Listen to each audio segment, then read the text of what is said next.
फक्त Marathi TV YouTube चॅनलला subscribe करा आणि आमचे लेटेस्ट व्हिडिओज सगळ्यात आधी बघण्यासाठी बेल आयकॉनवर क्लिक करायला विसरू नका. विद्या, काय झालं ग? अगं बोलत का नाहीस? माधव तुला काही बोललाय का? नाही. आणि जे बोलले ते लागणारं जरी असलं तरी सत्य आहे.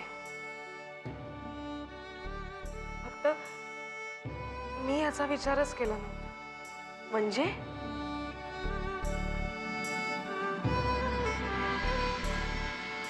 आमचं लग्न झालं ते आई वडिलांच्या मर्जीने. त्यावेळेला लग्नाचा निर्णय घेण्या एवढी समज आमच्यात नव्हती. आज हा निर्णय चुकीचा आहे असं मत आहे यांचं. काय? लतिका वहिनी, मी अशिक्षितच राहील हे मात्र PhD पर्यंत पोहोचले. आज समाजात त्यांना एक स्थान आहे, प्रतिष्ठा आहे. मी खूप मागे राहिले. अगं हा गैरसमज आहे.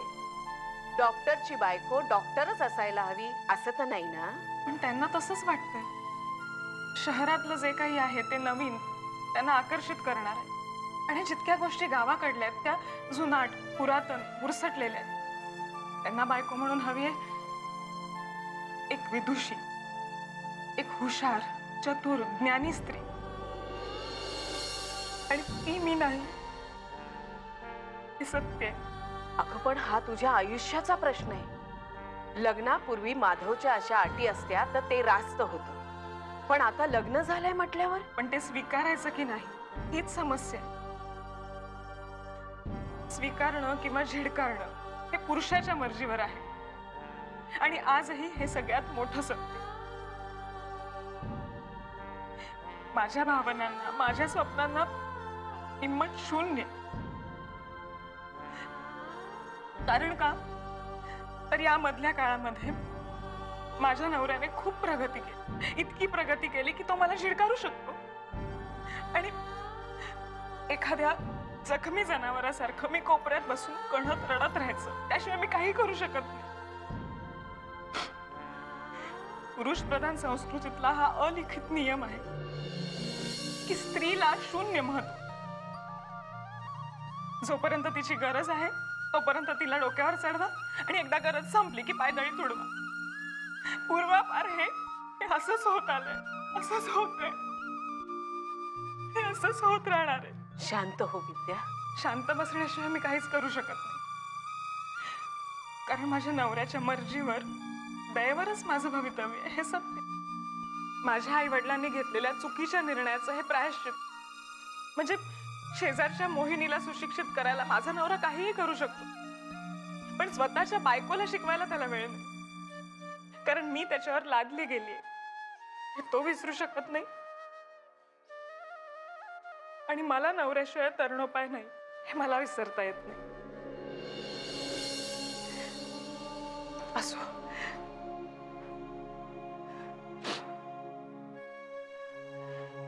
नुसतं रडत बसण्याने मार्ग सापडणार नाही. तात्पर्य इतकंच की खरंच माझं अस्तित्व इतकं क्षुल्लक आहे. नसेल तर मग संघर्ष.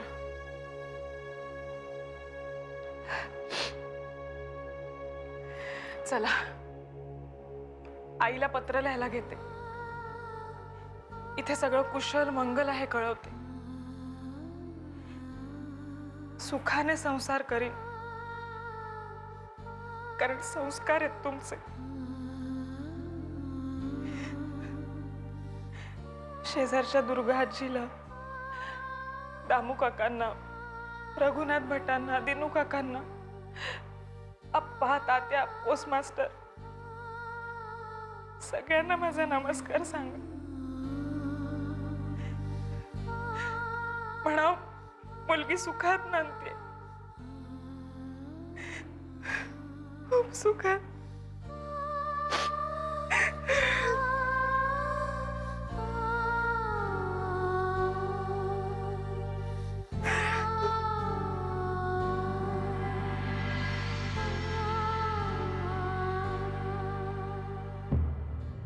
वधूवर सूचक मंडळातून फोन आला होता. कशासाठी? दुसरं लग्न करायचंय मला. दीदी प्लीज, काय चाललंय काय तुझं हे? तुला माहितीये ना का माझ्या तोंडून वधवून घ्यायचंय तुला. ती कालपर्यंत तूच म्हणायचीस ना, माधव खूप चांगला मुलगा आहे, त्याच्याशी मैत्री कर, त्याला भेटायला जा, फिरायला जा दोघं. खूप चांगला मुलगा आहे, हुशार येतो. आणि आता हे काय नवीन? कारण माधव आता एकटा राहिलेला नाही. त्याचं लग्न झालंय हे आपल्याला माहितीच नव्हतं.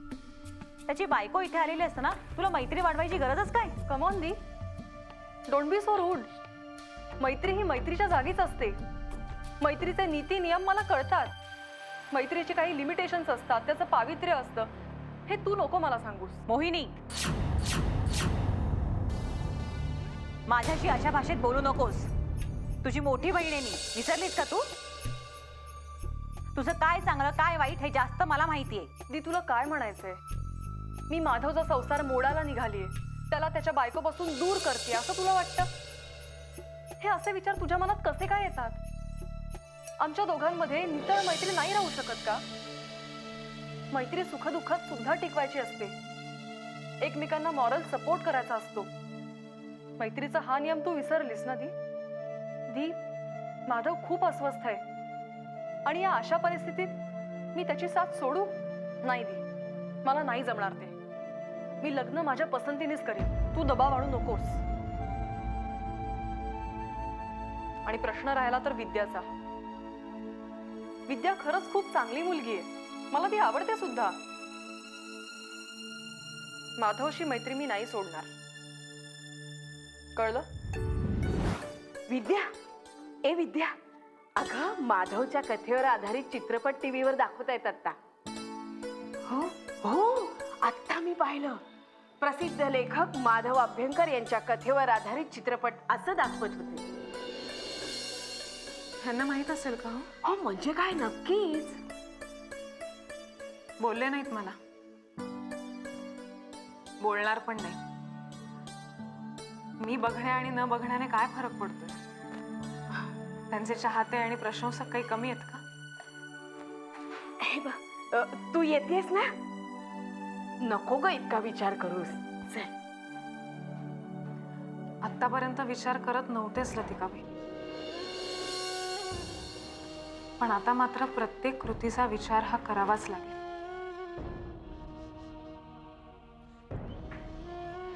बरं चला, येते मी. तुमची टेलिफिल्म खूप छान होती. सगळंच छान होतं, म्हणजे चित्रीकरण, कथा, संवाद खूप मस्त. तुमच्या प्रोफेशनमुळे तुम्हालाही अनुभव जास्त असतील. अजूनही मुलगा हवा म्हणून 4-5 चान्स घेणारे सुशिक्षित जोडपे आहेत. त्या स्त्रीची काय विटंबना होते हे तिलाच कळणार. पण त्याला काही उपाय?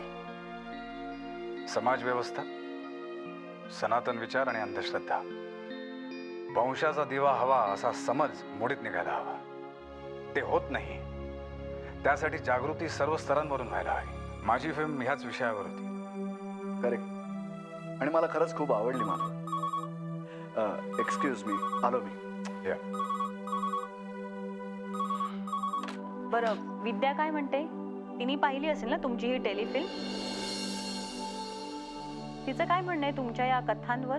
अहो, तिला साहित्यात रस आहे कुठे? ती काय बोलणार? तिला घरकामापासून वेळ मिळत नाही आणि मी फारसं लक्ष देत नाही.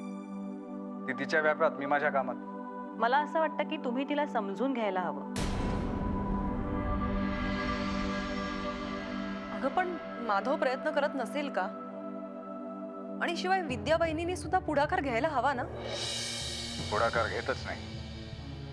मग तुम्ही घ्या ना. बिचारी खूप स्वप्न घेऊन आली असणार. आणि गावंढळ असणं हा काही तिचा दोष नाहीये.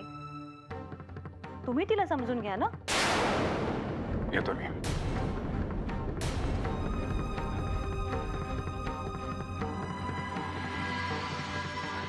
बाबा जबरदस्ती विद्याला इथे घेऊन आले. मी बोलावलो नव्हतो तिला इथे. लग्न हा एक अपघात होता आणि त्यात तो माधव मेला. आज मी एक वेगळा माणूस आहे. माझं विश्व वेगळं आहे. मला खूप काही लिहायचंय, खूप प्रगती करायची. मी पुन्हा पाठी जाऊ शकत नाही आणि तो माझा स्वभाव नाही. Good night.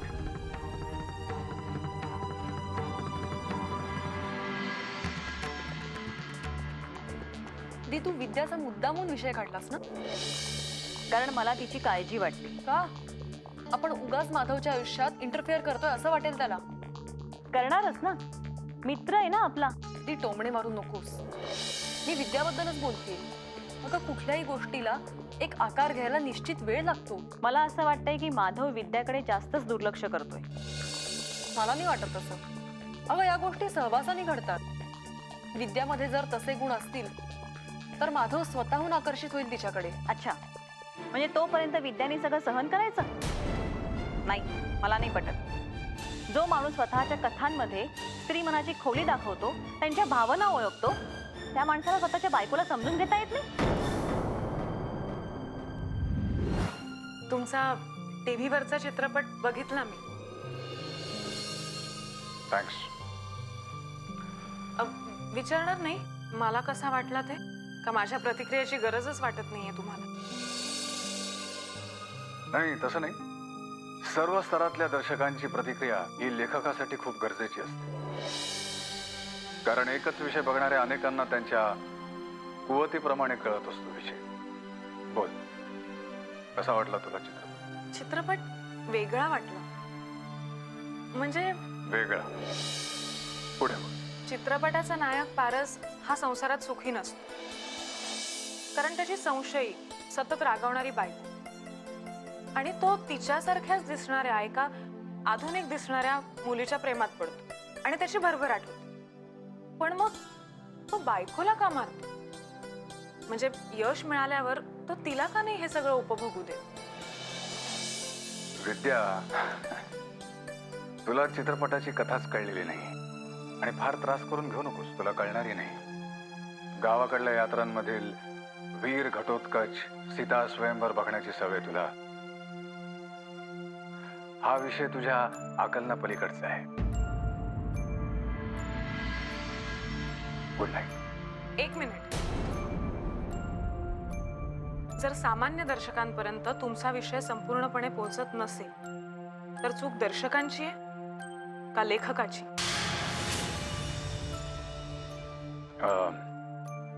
काय म्हणायचं तुला? सादरीकरणात आणि व्यक्तिचित्रणात जर ताकद नसेल तर कथा सामान्य दर्शकांपर्यंत पोहोचणार कशी? मान्य आहे, मी सामान्य दर्जाच्या प्रेक्षकांमध्ये मोडते. पण मी चित्रपट बघतेस ना. जर मला विषय कळत नसेल तर त्यात लेखकाची आणि दिग्दर्शकाची हार नाही का? हा विषय कळला नाही असा मला तरी कोणी अभिप्राय दिलेला नाही. कारण सगळेजण आपल्याला खूप काही कळलंय या घमेंडीतच चित्रपट बघत होते. आपल्याला काही कळलं नाहीये असं जर कोणाला दिसलं तर आपली लायकी दिसायची म्हणून ते गप्प बसले किंवा सरळ छान आहे असं म्हणून मोकळे झाले. तुझा गैरसमज आहे हा. मुळातच कथासूत्र खूप वेगळं आहे. त्याच्यासाठी मन, अंतर्मन, सग, विनसग याचा संपूर्ण अभ्यास असेल तर प्रतिकात्मक कथेतील आत्मा कळेल. प्रतिकात्मक म्हणजे? तुला सांगितलं ना, हा विषय तुझ्या कुवती बाहेरचा आहे, कळणार नाही तुला. तू सीता स्वयंवर, वीर घटोत्कचच पहा. माझा चित्रपट हा विचारवंतांसाठी होता. तू उगाचच वेळ वाया घालवलास.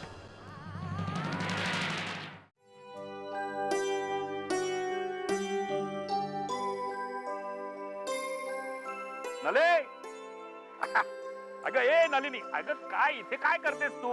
अहो कुठे जाणार मी? अंगणाची साफसफाई चालली होती. काय आनंद कसला झाला एवढा? अगं कधी कधी आनंदाचे क्षण येतात आपल्या सुद्धा वाटायला. हे बघ, अगं विद्याचं पत्र आलंय. विद्याचं पत्र तुम्ही फोडलं? हो अगं म्हणजे तुलाच वाचून दाखवायचं होतं म्हणून फोडलं. मला किती राहवलं नाही म्हणून. अगं बघ काय म्हणताय विद्याबाई? काय म्हणते, मजेत आहे. सगळा दिवस धावपळीमध्ये जातो. शेजारच्या लतिका वहिनी आहेत, त्यांची सोबत आहे. वा, एकंदर ह्याच्यावरनं तरी मजेत आहे असं वाटतंय. देव पावला. या पोरीचं सगळं सुरळीत व्हावं म्हणून इतकं मन अधीर झालं होतं ना माझं. खूप सहन केलं हो माझ्या पोरीने, खूप सहन केलं. लोकांनी नुसतं तोंड सुख घेतलं विद्याला टाकली आहे नवऱ्यानी, घटस्फोट देणार आहे. काय काय बोलले लोक. पण माझी पोर गुणाची, कधी कुणाला उलटून बोलली नाही. अगं संस्कार, तुझे संस्कार आणि शिकवण याच्यामुळे ही अशी घडली पोरगी. पण खरंच खूप सोसलो हो पोरीने. पण तुला सांगतो नले, मला असं ना आतून वाटतंय की आपल्या पोरीचे आता सुखाचे दिवस सुरू झाले. आपल्या पोरीचं आयुष्य मार्गी लागणार आणि आपली पोरगी इथे आपल्या घरी येणार बाळणपणासाठी. बघ तुम्ही बस बस, अहो आपलीच नजर लागेल. परमेश्वरा, हे जे बोलले ते सगळं खरं होऊ दे.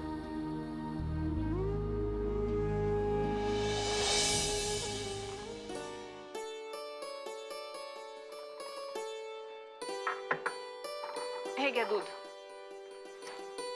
चावी कुठे आहे माझी? रोज तिथेच ठेवतो. नेहमीची जागा काही निश्चित नाहीये, ही घ्या. आणि हा डबा. आता नको, आधीच उशीर झालाय. अहो नुसता न्यायचा आहे डबा बरोबर. मी पोळी भाजी केव्हाच करून ठेवली.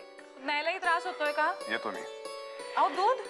सांगितलं ना तुला, मला उशीर होतोय, कळत नाही का? अहो पण तो माझ्यामुळे झालाय का? मी तुम्हाला वेळेवर उठवलं होतं, सगळी तयारी वेळेवर केली होती. तुम्हीच फोनवर बोलत होतात त्या मोहिनीशी 15 मिनिटं. ते तुझ्या डोळ्यात खुपते का? चर्चा करत होतो मी तिच्याशी. मला वाटतं तुमच्यात जेवायला कुठे जायचं हा विषय होता. तसं मला चोरून ऐकण्याची सवय नाहीये, पण आता कानावर पडलं त्याला काय करणार? कान तर बंद करू शकत नाही ना. येतो मी. अहो दूध तरी घ्या. उपाशी जाणार आहात का लेक्चरला? जेवायला अजून कमीत कमी 4 तास तरी आहे. सांगितलं ना नको आहे मला. कळत नाही का तुला? का माझ्या मागे लागली आहेस? मला काय हवे काय नको कळत नाही का मला? हो, तुम्हाला सगळं कळतं. काय कळत नाही ना ते मलाच. नाहीतर इतका अपमान होऊन सुद्धा पोतेऱ्यासारखी बसून राहिले नसते कोपऱ्यात. ए विद्या, तुला मी इथे बोलावलेलं नाही. पण मीही कोणी उपरी म्हणून आले नाहीये इथे. कशी वागणूक देताय मला? देवा ब्राह्मणांच्या समक्ष सगळ्यांच्या साक्षीने सप्तपदी चालून तुमची बायको म्हणून आलीये मी इथे. चूक जशी तुमची नाहीये ना तशी ती माझीही नाही, हे का नाही लक्षात येते तुमच्या? आहे मी गावंढळ, अशिक्षित, पण मलाही मन आहे, भावना आहेत, स्वाभिमान आहे. विद्या प्लीज. हे बघा, तुम्ही विचारवंत आहात, सिद्धहस्त लेखक आहात, पण माणूस म्हणून आपल्या माणसांच्या भावनांची जाणीव तुम्हाला होत नाही का? मी तुम्हाला नकोय हे पदोपदी मला जाणवून देत असता, पण मग राग अन्नावर कशाला?